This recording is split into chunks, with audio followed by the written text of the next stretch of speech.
So simula sa pag-breed and sa paglaki nila guys, tapos yun mawawala sila guys.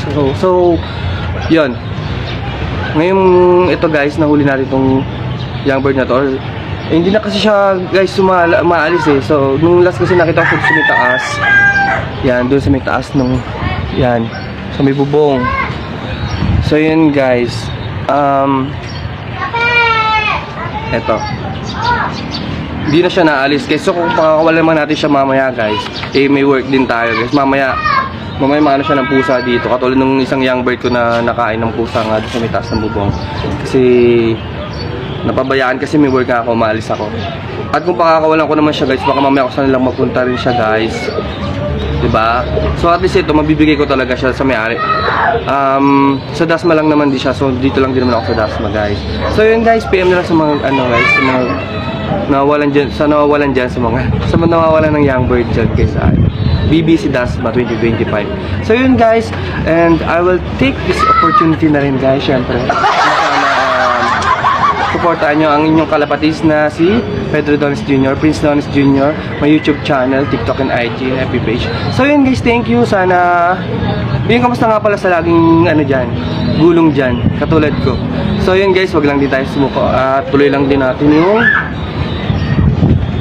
yung dream natin na manalo someday.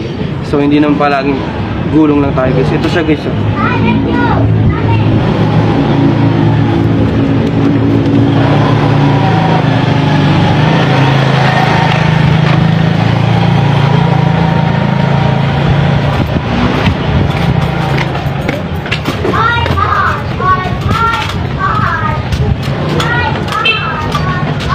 Ito guys yung ibon. Yan.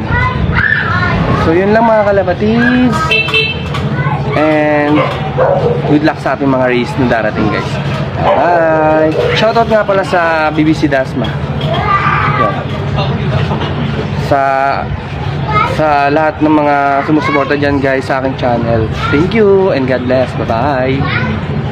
Ay, ibon seri nga pala by Pedro Dones Jr. Please Dones Jr. Yan. Sana supportan nyo guys. Bye bye guys. That's all. So yun na nga mga kalapatis. Thank you for watching at sana huwag kayong magsasawang panoorin at suporta ng aking channel. So guys, order na kayo. So, lulubos-lubusin ko na nga guys. At order na kayo sa aking TikTok showcase, Prince Dones Jr. And do subscribe my YouTube channel, Pedro Dones Jr. and Prince Dones Jr. So maraming salamat mga kalapatis. And good luck sa ating mga training na darating. At yun guys, sabi ko nga sa mga gusto magpapagawa ng CCTV, so PM nyo lang ako guys. Ito nga pala yung training ng mga pagdadaanan natin mga ibon. Bye bye.